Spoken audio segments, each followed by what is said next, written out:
رب اشرح لي صدري ويسر لي أمري واحلل عقدة من لساني يفقه قولي. محترم حاضرینو، د ټولو نه مخکې به د الله ډېر لوی شکر ادا کو چې الله رب العزت مونږ له به دې زندګۍ کې بیا د خپل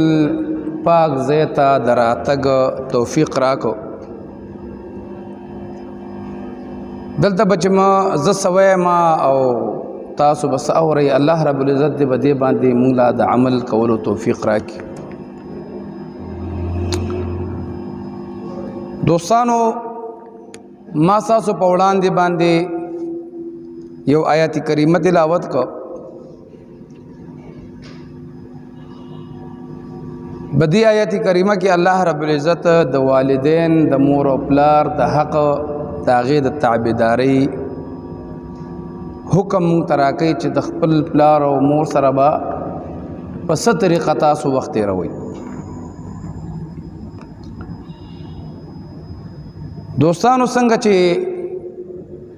تاسو ته معلومه ده چې یو انسان پیدا شي، بیا لاول د هغه مور او پلار وي او د هغه په کومه طریقه چې پرورش کیږي هغه ته د دې معلومات نه کیږي. خو زه کوشش کوم چې داسې یو وړه نقشه تاسو ته بیان کوم چې کله ماشوم پیدا شي،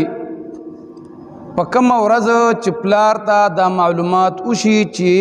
زما ماشوم کېدو والا دی، یعنی د دې زما کور والا ته حمل وشو، نو هغه ورځې نه د دې مور او د دې پلار دواړو امتحان شروع شي. دا مور چې کومه ده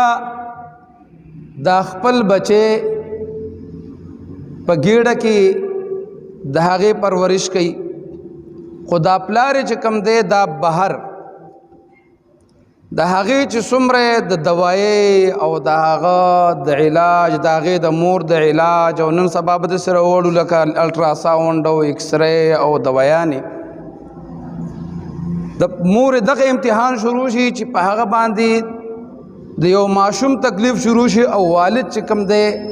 هغه بهر د هغه چې څومره خرچې دي تر هغې پورې چې څو پورې دا بچی پیدا شي او بیا د هغې بچي نه پیدا کېدو نه پس یو بل امتحان د هغه شروع شي. چې کله ماشوم وشي نو بیا دا د خپل بچي د ضروریاتو دپاره هغه خو پرېږده، خو چې کله دا ماشوم وي نو که دا بیمار وي دا مور او پلار هم ورسره بیمار وي، که دا جاړي دوی هم ورسره پریشانې، د هغې د جامې د هغې د علاج د هغې هر قسم تکلیف او خو برداشت کوي، خو بهر دا پلار یو بله ډیوټي هم برداشت کوي. که په دې دنیا کې موږ وګورو هر سړی د یو کاروبار سره هغه وابسته دی. صحیح ده، بعضې کاروبارونه به ډېر صفا وي، د خلکو به ډېر غټ غټ بزنس وي، خو هغه هم داسې نه ده که موږ وایو چې دا خلک به ډېر خوشحاله هغه هم پریشانوي. بعضې خلک د دغه بچي د دغه اولاد د مستقبل دپاره په بټو کې کار کوي، په ګرمۍ د پشکال په میاشت کې دا په هغه سور اور د پاسه ګرځي، څوک به چې کوم دی د نمبایتوب کار کوي، په اوړی او جمع دغه سخت کار کوي. دغه رنګې دغه پلار د خپل بچو د مستقبل دپاره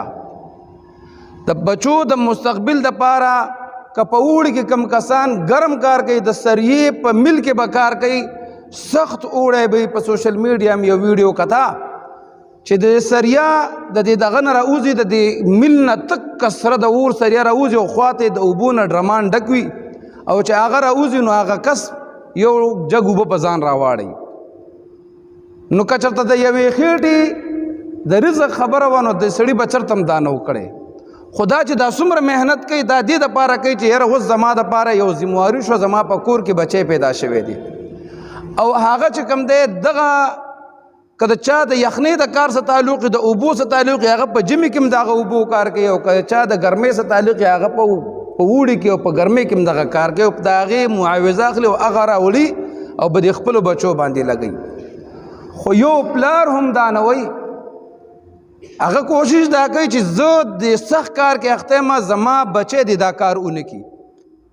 که زه په بټۍ کې کار کوم خو چې زه دا پیسې زما دا زندګي دې لاړه شي، زما دا صحت دې خراب شي، خو زه به دا پیسې وړم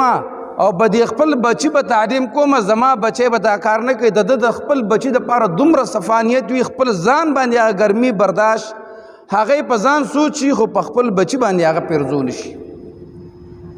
دغه رنګې لکه تاسو سوچ وکئ داسې کارونه په قصاب خانه کې، داسې کارونه چې وګورئ دا بعضې کسان غریبانان ښایسته مبارکې ګیرې به وي او د تنخوا دپاره د پېښور یا د هر ځای په دې ګنده نالو کې به کوشوي. څه دپاره؟ د خپل بچي د مستقبل دپاره. بیا د هغه سکول فیسونه، د هغه جامه، د هغه علاج، د هغه خواهشات چې هغه کم قسم جامه غواړي، هغه چې کم قسم د لوبو شی غواړي، هغه پلار چې کوم دی د دغه خپل بچي دپاره خپل صحت هم برباد کی او بعضې وخت کې خپل آخرت هم برباد کی، حلال نه ګوري، حرام نه ګوري. هغه وایي چې زما دا بچی چې کوم دی دا خوشحالي او کوشش یې دا وي چې زه به د خپل بچي باندې دومره تعلیم وکم چې زما دا بچی زما نه بره وي. لکه که تاسو سوچ وکئ په دنیا کې یو هستي هم داسې نشته، رور دا نه غواړي چې زما رور د زما نه غټ افسر وي یا د زما نه غټ سړی وي. دا د زړه خبرې دي. که بعضې خلک وایي چې غواړي، ډېر کم کوڅ به داسې خلک وي، ګاونډي نه غواړي چې زما دا ګاونډي د زما نه بره وي، مالداره دي وي. یو کس هم دا نه غواړي. خو په دنیا کې یوه هستي هغه دا د پلار دی. پلار یې وایي که زه چېرته سپایي یم نو زما زوی دې ایسچو شي. که هغه وایي چې زه چېرته ایسچو یم نو پلار یې ایسچو نو هغه وایي نه زما زوی دې ایس پي او ډي ایس پي ته ورسي. که پلار یې کلرک وي نو هغه وایي نه زما دا زوی چې غټ شي دا به غټ افسر کوم. د ځان نه بهترین عهده د خپل بچي دپاره خوښوي. او که تاسو سوچ وکئ موږ به دې ټولو باندې هلکوالي تېره شوې ده چې کله هلکوالي نو سړی بهر ښایسته ښایسته خوراکونه کوي، چکرې وایي چې څه ورته میلاویږي ځان له پټ په پټه باندې خوري. خو چې کله دا واده وکړي نو دا یاد ولرئ چې په کوم ځای کې داسې شی اخلي دا به یو دانه بیا نه اخلي. که چېرته څه خوري دا به هوټل ته یو ځای نه ځي، ځکه چې کله نوڼۍ خولې له ورلي دته به دا خپل بچي او دا ښځه مخې ته ودرېږي، مخکې نه به دا بچي ودرېږي وایي چې نه چې زما بچي نه خوري نو زه به یې څنګه خورم. نو دا پلار د دې خپل بچي دپاره خپل خواهشات، خپل دنیا، خپل صحت د هر څه برباد کی. نو بیا چې کله دا بچی را لوی شي او هغه بچی چې کوم دی بیا یو مقام ته ورسی او هغه انپړه پلار به د خپلو بچو باندې دومره تعلیم وکړي چې هغوی افسران شي، نو بیا اکثر وایي یاره زموږ دا پلار ډېر زیات جاهله دی، دا د څه نه دی خبر، دا په څه باندې نه پوهېږي. وایي دا نه وایي چې زما پلار جاهله نه دی، که زما پلار جاهله و نو په ما باندې به که په خپله خرکارو په ما به خرکاري کوله، که په خپله په بټۍ کې کار کوو نو په ما باندې به د بټۍ کار کوو، که په خپله د سرمنو د قصابخانې او د ګنده ویاڼو کار کوو نو په ما به هغه کوو. زما پلار جاهل نه، زما پلار ډېر هوښیار دی، ځکه چې خپله زندګي خپله ځواني په هغه کار کې ختمه کړله خو زه یې کوم د یو مقام ته ورسولم. نو د مور او پلار د خپل بچي په لویوالي کې په یو مقام ته په رسولو کې دومره لوی کردار دی. دا هغه وخت کې پته لګېږي چې کله د یو هلک ځوان شي او هغه کله واده وکړي او د هغه بچي وشي او هغه دې دا سوچ وکړي چې هغه کله د خپل بچي سره څومره محبت کوي، بس دا د ذهن کې ونیسي چې یاره زما پلار د دې نه ما سره ډېر زیات محبت کوو. ځکه نن سبا هر څه بیس بیسیار دی. پخوا ډېره غریبي وه، یو پلار به که یو بچي به یو څه غوښته ډېر په مشکله به هغه ته میلاوېدل، خو نن اسانتیا راغلی ده د مخکیني په لحاظ سره. نو دا زوی دې دا سوچ وکړي چې زه نن د دې خپل بچي سره څومره محبت کوم، د دې نه زیات محبت ما سره خپل والد صاحب کړی دی. نمبر 4 سکول کې که بعضې کسانو سبق ویلی، زموږ یو استاذ عالم صاحب ډېر بهترین استاذ، الله رب العزت دې غریق رحمت کی، الله دې د بهترین مقامات او بهترین جنتونه ورکړي. د ریاضي ډېر بهترین استاد و. نو د الجبره چې کومه ده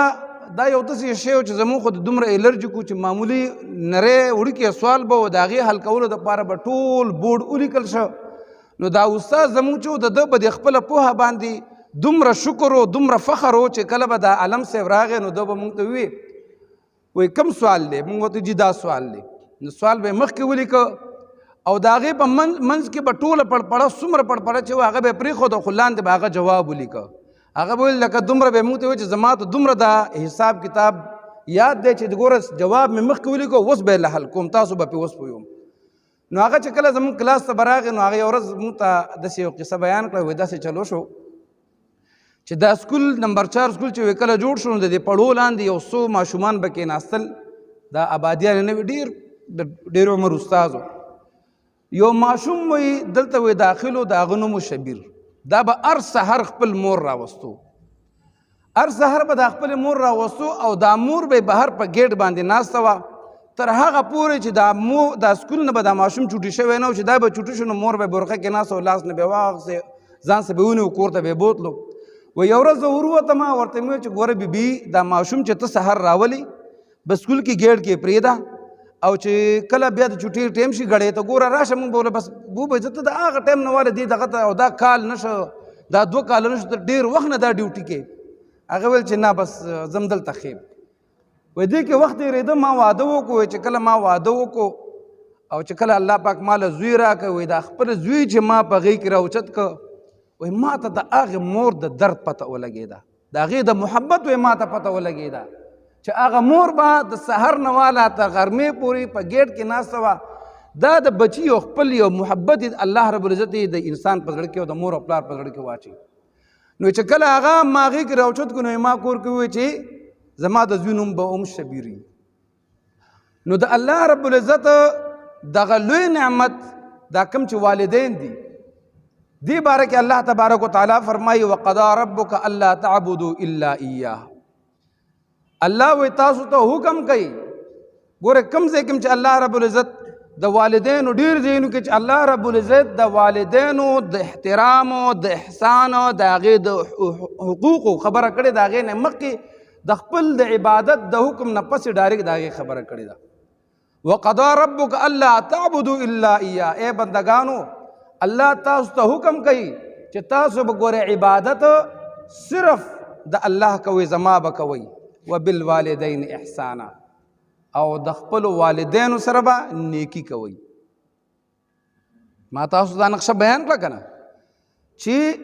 والدینو له الله رب العزت څومره لوی زړه څومره لوی مقام ورکړی څومره تکالیف برداشت کړي. نو الله رب العزت دغه مور او پلار له کوم زړه ورکړی دی نو بیا د هغې په احسان کې الله رب العزت د هغې په بدله کې وي وقضا ربک الا تعبدوا الا ایاه. تاسو ته الله حکم کوي چې عبادت به صرف زما کوئ وبالوالدین احسانا او د خپل والدینو سره به نیکي کوئ. کله چې دا ماشوم چې کوم کله وړوکی که نه دا هم ډېر ضدي وي په معمولي خبره خفه کېږي एकदम ځان په ځمکه باندې وغورځي. دغه رنګې دا والدین چې کله بوډاتوب ته ورسي دا ضعیفه شي جسمانی طور باندې دا ضعیفه شي دماغي طور باندې دی ضعیفه شي ځکه چې ټول عمر په تکلیفونو کې تیر کړی په سختو کې تیر کړی بل د عمر تقاضم شي. نو دا چې کله ضعیفه شي دا ډېر په معمولي خبره خفه کېږي. نو الله رب العزت بیا دې ځوانانو ته وایي وبالوالدین احسانا ګوره د خپلو بچو سره د خپلو والدینو سره ډېره نیکي کوئ. ځکه چې الله دا فرمایي ووصینا الانسان بوالديه احسانا حملته كرها امه كرها ووضعته كرها. الله رب العزت وایي زه تاسو ته په دې باندې د دې حکم هم در کومه چې د خپلو والدینو سره ډېر په نیکۍ سره په احسان کې چلیږئ. ځکه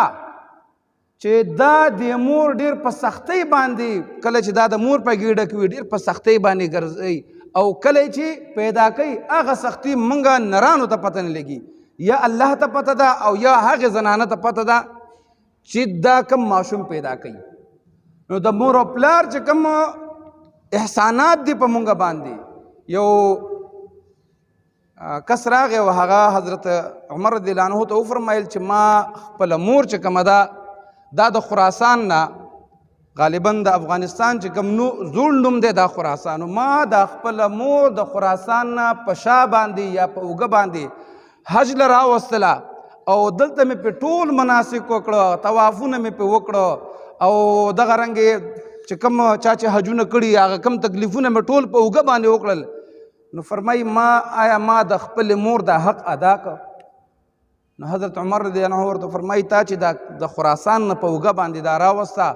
د حج دا ټول مناسک دې پې وکړو دا دومره تکلیف دې پې وکړو دا د هغې یو بدله هم نه ده تا چې کوم یو حرکت د خپل مور په ګېډه کې کړی دا د هغې بدله هم نه ده نو د مور او پلار احسانات چې کوم دي ګوره الله رب العزت فرمایي انشکر لی ولوالدیک تاسو وایي زما شکر وباسئ او د خپلو والدینو شکر هم وباسئ ځکه چې د دنیا ته د راتګ ذریعه چې کومه دا دواړه والدین دي مور او پلار دي بیا د هغې نه پس ستا د بچپن نه والا ستا د لویوالي پورې موږ دا زموږ بچي دي که نه د دې موږ څومره زدونه برداشت کوو کور کې چې کوم دی نو خفګان لی نه ورکوو که د شپې به دوی باندې تکلیف وي د شپې په 2 بجې په 3 بجې هغه پورې موږ له ارام نه راځي څو پورې چې زموږ د بچی چې کوم دی دا په سکون کې شوی نه وي او بیا زموږ د بدقسمتۍ خبره دا ده چې کله دغه مور او پلار دغه خپل بچي یو کمال ته ورسوي نو بعضې ډېر خلک خو داسې دي چې هغه د خپل پلار احسانات نه مني یا داسې چل چې کوي چې الله رب العزت کله دا لکپتي کي دا کروڑپتي کي نو بیا غاړې والي خو د دې پلار زما په نسبت د پلار ډېر لوی زړه دی دا بیا په خپل غاړې ولیکي یہ میری ماں کی دعا ہے نو دا پلار تا ته خیرې کوي خو دا پلار بیا هم چې کوم دی په زړه کې په خوله اسم نه وي که په زړه کې هر څه خو زه خیر دی زما بچی دی چې الله دا زما دا بچی دومره غټ کمال ته ورسو نو بس خیر دی نور خدا پته ده که نه چې والدین دواړو مشترکه د پرورش کری دی دغه رنګې که چېرته والدین زمونږ وفات شي نو هغه د والدینو سره بیا موږ څه کوو خاص کر چې پلار وفات شي د هغه تازه ورځو کې خو هر سړی د خپل مړي پسې ښکته او پورته منډې وایي او خفه وي خو د هغې نه پس د هغې جامې موږ راوالو چاله صدقه کو ورکو د هغه چې کوم دی سپلی په یو طرف لاړ شي جامې په بل طرف دا نه وي چې دا زما دومره لوی محسن و چېرې زه د به د ټوپۍ به زه وساتم یو جوړه جامې به یې وساتم کله کله به خیر دی جومات ته زه مونځ به پکې کوم دا ټوپۍ به یې په سر کم ګړۍ به یې په پکو دا به زما سره دی ونه ښیي ځکه چې په دنیا کې د پلار غونتې او د مور غونتې بل احسانمن نشته دی ځکه الله رب العزت تاسو ته وایي چې په بدله کې تاسو بیرته د خپل د دې مور او پلار سره احسان کوئ د دې سره نیکي کوئ ځکه دوی تا سره نیکي کړې ده دغه رنګې الله رب العزت وایي چې تاسو به د دې ټول حکمونه منئ که چېرته تاسو باندې دا د شرک خبره مني صرف د شرک د خبرې نه علاوه که دا چا تاسو له کوم یو حکم درکوي نو دا به تاسو منئ او دغه رنګې بالوالدین احسانا او د هغې نه پس بیا دې آیت کریمه کې راځي که چېرته به دې دواړو کې اے انسانانو اے بچو د کوم چې چا چې مور او پلار دی هغوی ته وایي چې د هغوی کله ستاسو دا مور او پلار بوډاوالي ته ورسېده دواړه بوډاګان شو یا ته یو بوډا شه نو فلا تقل لهما اف ولا تنهرهما وقل لهما قولا کریما نو تاسو د خپل پلار او مور سره په سخته خبره مه کوئ رټئ یې مه بعضې وخت کې دا انسان خو ما ته وایي چې کله سپین ږیری شي د ده دماغ هم کمزوري شي دا د ده نه ماشوم جوړ شي لکه څنګه چې ته ماشوم یې په نه خبره باندې به تا عزت کوو دغه رنګې چې کله سړی سپین ږیری شي د هغه دماغو ته خبره نه ورکوزېږي نو وایي چې د خپل پلار او مور ته هغه به بعضې وخت کې تاسو تنګی یم بعضې وخت کې به لږه زیات هم وایي موږ هم د خپلو بچو اکثر زیاتې برداشت کوو که نه نو دا به تاسو کله زیات هم وایي تاسو به ورته اوف هم نه کوئ تاسو به رټئ هم نه وقل لهما قولا کریما او دې دواړو ته ډېره نرمه خبره کوئ د قولا کریما چې کوم دی مفسرین د دې تفسیر داسې کوي چې کریم قول پسته خبره دا څه شی دی وایي دا داسې دی لکه د یو انسان د یو سړي چې ډېر سخت بدتمیزه آقا وي یا یو داسې به وګڼو چې یو سړی په یو ځای کې کار کوي او د هغه افسر انتهایی بد اخلاق وي، سخت وي، د هغه خبرې خرابې وي، او دا کم نوکر چې کم دی هغه هر څه اوري او بیرته ورته جواب په ښځې باندې کوي. واخفض لهما جناح الذل من الرحمت. او بیا دې بچي ته الله رب العزت وایي خپل د تابعدارۍ دا وزرې چې کمې دي دا د خپل پلار ته د دواړو ته راښکته کا او مکمل د هغه په تربیت د هغه په خدمت کې داسې ودرېږه چې تا سره هغې څنګه په ماشوموالي کې کړی وقل رب ارحمهما کما ربیاني صغیرا. او دا دعا م ورته وکړه یا الله په دې دواړو باندې رحم وکړه لکه څنګه چې دوی په بچپن کې زما تربیت کړی دی. نو چې کله خپله مور او پلار وینئ که نه نو هغې دپاره تاسو دا کوشش کوئ، دا سوچ کوئ چې دې مور او پلار زمونږ سره څه کړي دي، او که خپل ماړوکوالی تاسو نه یاد نو تاسو راول د خپل بچو ته ګورئ چې تاسو د خپل بچو کوم خواهشات نه پوره کوئ. او مور او پلار چې کوم دی دا ذریعه د څه شي ده؟ دا ذریعه د بخښنې ده. حضور کریم صلی الله علیه وسلم درې ځل وفرمایل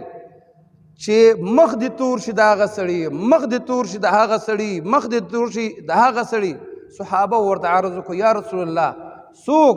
چې هغه سړی چې چا خپل مور او پلار په داسې وخت کې پیدا کړه لکه په هغه داسې وخت راغی چې د ده مور او پلار بوډاګانو او د دې دا خدمت یې دومره خدمت یې ونه کړو چې ځان یې پې جنت ته داخل کړو. او دا مور او پلار چې کوم دی دا دروازې دي. او حدیث شریف کې راځي چې دا دروازې د جنت دي. که چېرته یو سړی د خپل مور او پلار خدمت کوي د ده دپاره به د جنت دروازې کولاوي، او که چېرته د د مور او پلار خدمت ونه کړو او داسې وخت په هغه راغی چې د ده مور او پلار وفات شو او دې خدمت نه وکړی نو د جهنم دروازې به درته کولاوي. یو ډېر لوی بزرګ دی هغه نوم یې رانه هېر دی، هغه وایي چې یو ورځ راغی وایي جړلې ویلې چې چا یې تپوس کړو چې ولې جاړې؟ وایي چې مور مې مړه ده. هغه وایي چې د الله حکم دی نو جاړې ولې؟ وایي نه جاړم په دې باندې چې ما باندې یوه دروازه بنده شوه، د جنت یوه دروازه رانه بنده شوله، یوه پاتې شوه. نو الله رب العزت دی زمونږ دا په زړه کې د مور او پلار احترام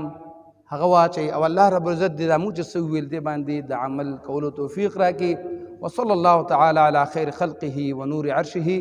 وزینة فرشه محمد وآله واصحابه اجمعین. سنت وکوي الله مبخ.